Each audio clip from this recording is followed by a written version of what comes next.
നമസ്കാരം. ഏവർക്കും ജ്യോതിർമയി ആസ്ട്രോളജി ചാനലിലേക്ക് എൻ്റെ ഹൃദയംഗമമായ സ്വാഗതം. കാർത്തിക മുക്കാൽ ഭാഗം, രോഹിണി, മകയിരം പകുതി എന്നീ നക്ഷത്രങ്ങൾ അടങ്ങിയ ഇടവക്കൂറുകാരുടെ ഓഗസ്റ്റ് മാസത്തെ ഫലങ്ങൾ പരിശോധിക്കാം. ഈ നക്ഷത്രക്കാർക്ക് ബന്ധുസുഖം, പ്രതാപം, അധികാരലബ്ധി, വരുമാന വർധനവ്, ഐശ്വര്യം, ധനപരമായി ലാഭം തുടങ്ങിയ ഗുണാനുഭവങ്ങൾ ഓഗസ്റ്റ് പകുതി വരെ ലഭിക്കുന്നതാണ്. ഔദ്യോഗിക രംഗത്ത് പ്രവർത്തിക്കുന്നവർക്ക് ജോലിസ്ഥലത്ത് പ്രശ്നങ്ങൾ ഉണ്ടാകുവാൻ സാധ്യത ഉള്ളതിനാൽ മേലുദ്യോഗസ്ഥന്മാരുമായി പരമാവധി സഹകരിച്ചു പോവുക.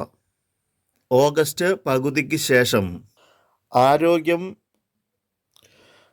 കുഴപ്പമില്ലാതെ പോവുകയാണെങ്കിലും കുടുംബാംഗങ്ങളിൽ ആർക്കെങ്കിലും അസുഖങ്ങൾ ഉണ്ടാകുവാൻ സാധ്യതയുള്ളതിനാൽ കുടുംബാന്തരീക്ഷം അത്ര സുഖകരമായിരിക്കുകയില്ല.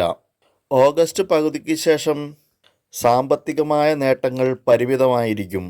ഔദ്യോഗിക രംഗത്ത് പ്രവർത്തിക്കുന്നവരെ സംബന്ധിച്ചിടത്തോളം ഒരുപാട് വെല്ലുവിളികൾ നേരിടേണ്ടി വരും.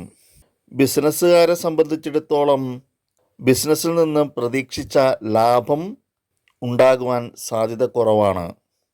വിദ്യാർത്ഥികളെ സംബന്ധിച്ചിടത്തോളം പഠനത്തിൽ നിന്നും വ്യതിചലിക്കാതെ പഠനത്തിൽ നന്നായി ശ്രദ്ധ കേന്ദ്രീകരിക്കേണ്ടതാണ്.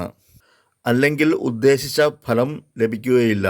ഉപരിപഠനത്തിൽ ഏർപ്പെടുന്നവർക്കും ഗവേഷണ വിദ്യാർത്ഥികൾക്കും വളരെ നല്ല മാസമാകുന്നു ഓഗസ്റ്റ് മാസം. ഒരുപാട് നല്ല അവസരങ്ങൾ വന്നു ചേരുന്നതായിരിക്കും.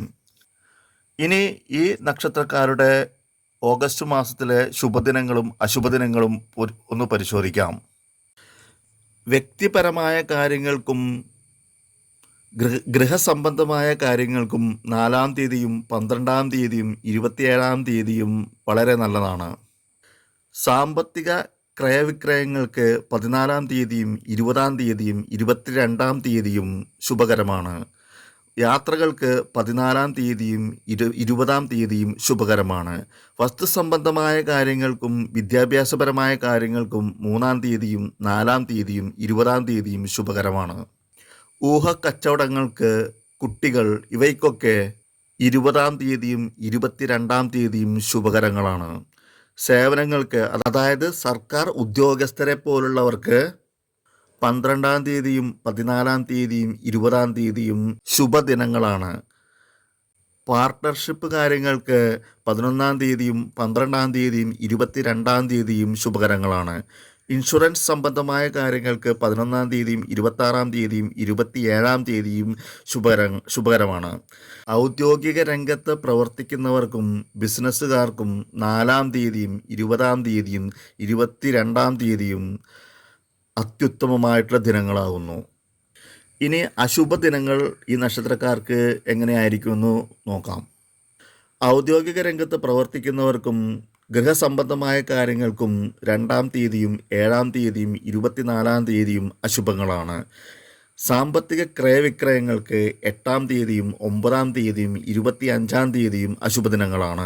യാത്രകൾക്ക് 1-ാം തീയതിയും 8-ാം തീയതിയും 16-ാം തീയതിയും അശുഭദിനങ്ങളാണ്. വസ്തു സംബന്ധമായ കാര്യങ്ങൾക്ക് 6-ാം തീയതിയും 18-ാം തീയതിയും 24-ാം തീയതിയും അശുഭദിനങ്ങളാണ്. കുട്ടികൾ, ഊഹക്കച്ചവടം എന്നിവയ്ക്കൊക്കെ 7-ാം തീയതിയും 8-ാം തീയതിയും 9-ാം തീയതിയും അശുഭദിനങ്ങളാകുന്നു. സേവനങ്ങൾക്ക് 6-ാം തീയതിയും 7-ാം തീയതിയും 18-ാം തീയതിയും അശുഭദിനങ്ങളാകുന്നു. പാർട്ട്ണർഷിപ്പിന് 6-ാം തീയതിയും 7-ാം തീയതിയും 16-ാം തീയതിയും അശുഭദിനങ്ങളാകുന്നു. ഇൻഷുറൻസ് സംബന്ധമായ കാര്യങ്ങൾക്ക് 8-ാം തീയതിയും 9-ാം തീയതിയും 16-ാം തീയതിയും അശുഭദിനങ്ങളാകുന്നു. ഔദ്യോഗിക രംഗത്ത് പ്രവർത്തിക്കുന്നവർക്കും ബിസിനസ്സുകാർക്കും 6-ാം തീയതിയും 7-ാം തീയതിയും 18-ാം തീയതിയും അശുഭദിനങ്ങളാകുന്നു. ഈ നക്ഷത്രക്കാർക്ക് എല്ലാവർക്കും തന്നെ ഓഗസ്റ്റ് മാസത്തിൽ ഗുണഫലങ്ങൾ വർദ്ധിക്കട്ടെ എന്ന് ആശംസിച്ചുകൊണ്ട് നിർത്തുന്നു. നന്ദി, നമസ്കാരം.